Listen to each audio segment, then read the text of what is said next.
కుటుంబాలకు సంబంధించి, మీ 4 కుటుంబాలకు సంబంధించి నిబంధనలు ఎలా ఉంటాయండి? అంటే మీరు మామూలు జనంలాగా సమాజంలో సంచరించడానికి కొన్ని కొన్ని నిబంధనలు ఉన్నాయి, అందరిలాగా మీరు జనంలో కలవలేరు అటువంటివి అంటారు కదా, అవి అంటే మీ వ్యక్తిగత స్వేచ్ఛ ఎంతవరకు ఉంది? అది ఏమి అటువంటి నిబంధనలు అంటూ మరి ఏముండవు. కాకపోతే అర్చక కుటుంబాల్లో చిన్నప్పటి నుంచి కూడా మేము పెరిగిన విధానం కొన్ని ఉంటుంది. ఎందుకంటే మా వేషం, కట్టు బొట్టు జుట్టు, ఇవి, తర్వాత మా ఆహారం, మేము వాడే భాష, మా స్నేహిత వర్గం, ఇవన్నీ కూడా చిన్నప్పటి నుంచే కూడా పెద్దవాళ్ళు గైడ్ చేస్తుంటారు. దాని ప్రకారంగానే అలవాటు పడిపోతాం. కాబట్టి బయటకు వచ్చినప్పుడు మామూలుగా అంటే వ్యక్తిగతంగా నేను యూనివర్సిటీలో ఉండి అలవాటైంది కాబట్టి ఎవరితోనైనా కలిసిపోగలను, ఏ భాష అయినా మాట్లాడగలను, ఏ సబ్జెక్ట్ మీదైనా నేను చిట్ చాట్ చేయగలను.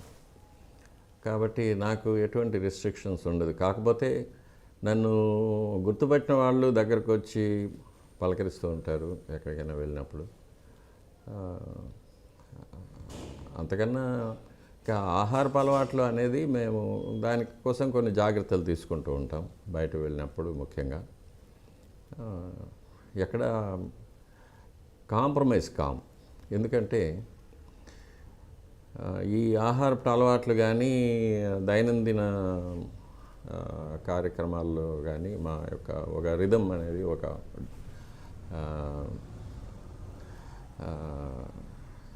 ప్రోగ్రామ్స్ అనేది వృత్తిపరంగానే డిసైడ్ అయి ఉంటాయి. కాబట్టి దాని ప్రకారమే గుళ్ళో ఉన్నా కానీ బయట ఉన్నా కానీ దాని ప్రకారమే వేకువజామున లేవడం, ఆరాధన, అది అనుష్ఠానం చేసుకోవడం, ఇవన్నీ కూడా ఉంటాయి.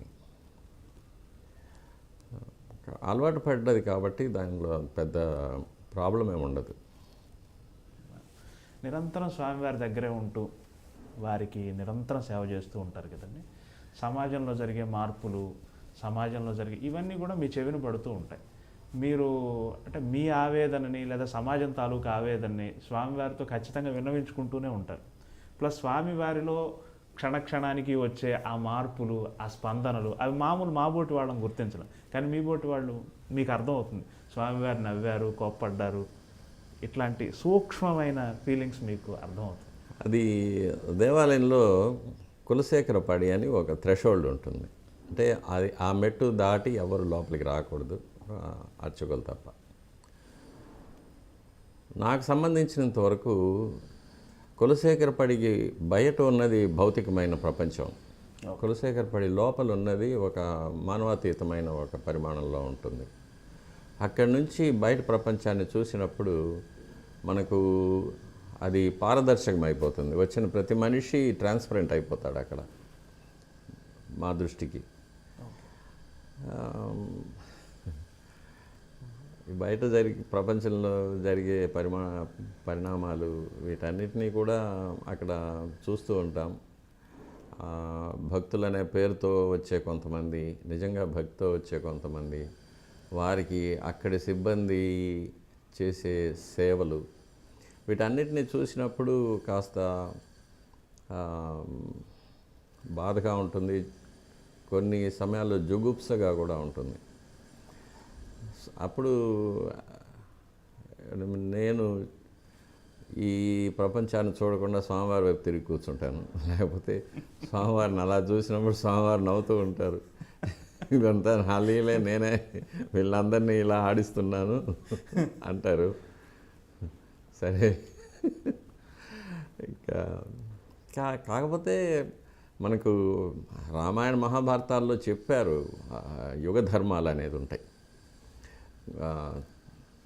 కృతయుగంలో 4 పాదాల ధర్మం నడిచిందని, తర్వాత 3 పాదాలు, తర్వాత 2 పాదాలు, కలియుగంలో 1 పాదం. కలియుగం ముదిరినప్పుడు అంటే చివరి ప్రళయ సమయం వచ్చినప్పటికీ ఆ ఒక్క కాలు కూడా విరిగిపోయి ధర్మదేవత కుంటుతూ నడుస్తూ ఉంటుందని అది చూస్తున్నాం.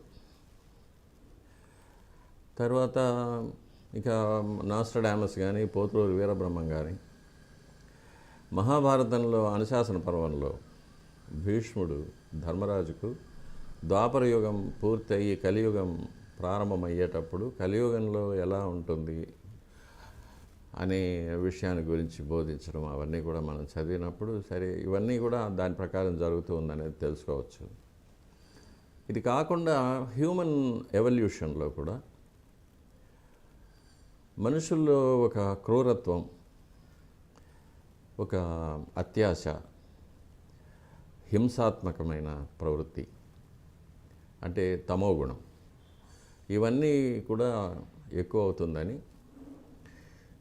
తరువాత ఇంకాస్త ముందుకు వెళితే మానవుల్లో 2 జాతులు తయారవుతాయని, ఒకటి పూర్తిగా భౌతికమైన లాలసత్వం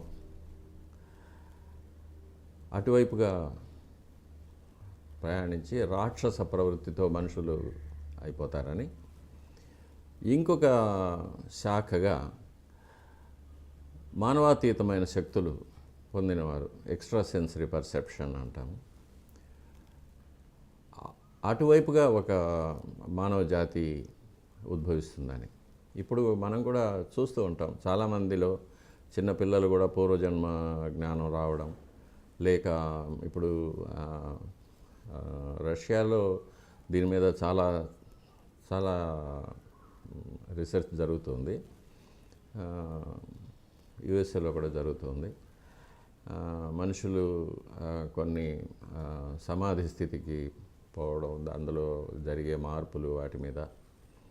ఇవి కాకుండా అష్టసిద్ధులు, అణిమ, గరిమ, లఘిమ అలాంటివి, దూరశ్రవణం, దూరదృష్టి,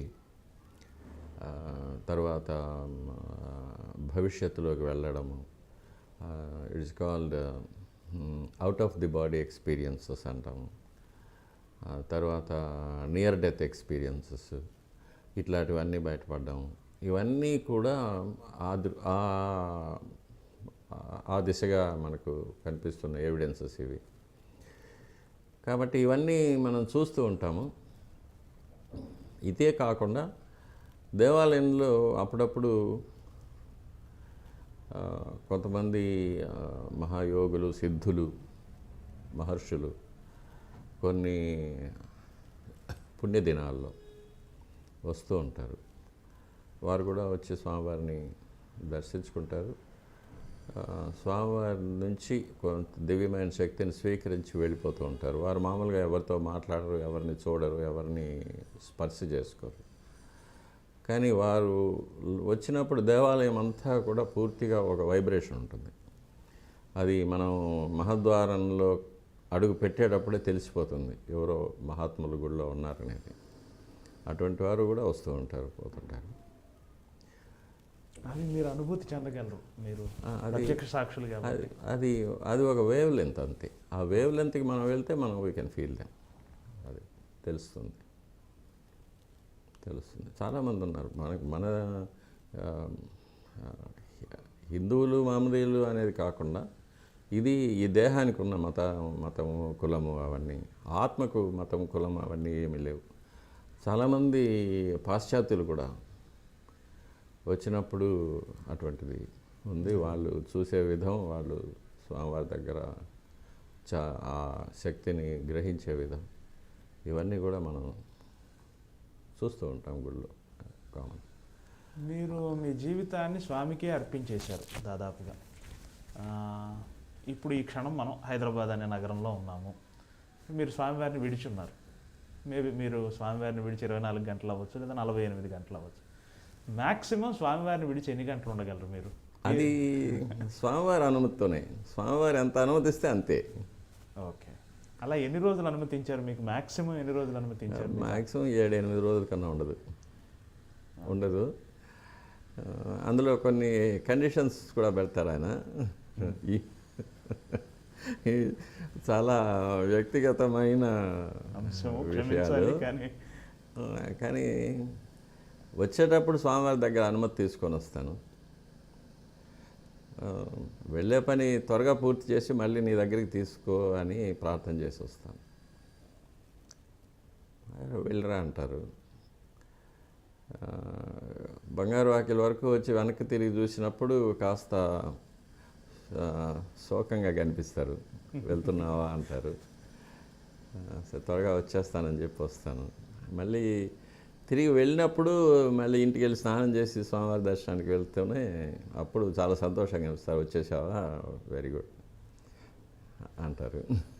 అది ఇట్లా ఇది maybe it's my own imagination or maybe it's reflection of my own thoughts. But అది ప్రతిసారి నేను అనుభవిస్తూ ఉంటాను. ఇది వీడ్కోలు కానీ స్వాగతం కానీ స్వామివారి దగ్గర నుంచి చూస్తూ ఉంటాను. కాకపోతే బయటకు నేను వెళ్ళే కొన్ని అనుమతులు ఇవ్వరు. ఇక్కడికి వెళ్తున్నాను అంటే ఇవ్వరు, వద్దంటారు. కొన్ని విషయాలకు వెళ్ళరామంటారు, సంతోషంగా వెళ్ళరా అంటారు, వెళ్ళి త్వరగా వచ్చేసే అంటారు. కొన్ని చోట్లకి వద్దంటారు.